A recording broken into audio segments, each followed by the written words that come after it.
kale calaamadaha lagu garto laab ololka ama laab jeexa calaamadaha waxa kamid ah inuu qofku uu jirkiisa ka dareemo diirimaad mararka qaar kood inuu kuleel noqdo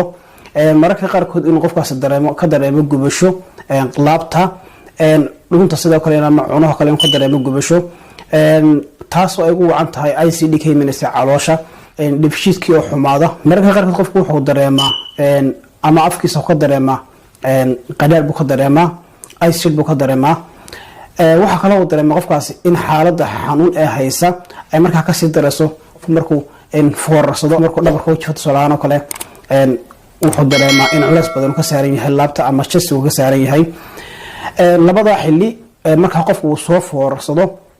ama hawl qabto ama markaas uu siiskiisa uu soo foorarsado ama salaano kale qofku dhabarka u jife labada xilli buu dareemaa sidoo kale calaamadaha waxa kamid ah qofku ay ku adkaato in marka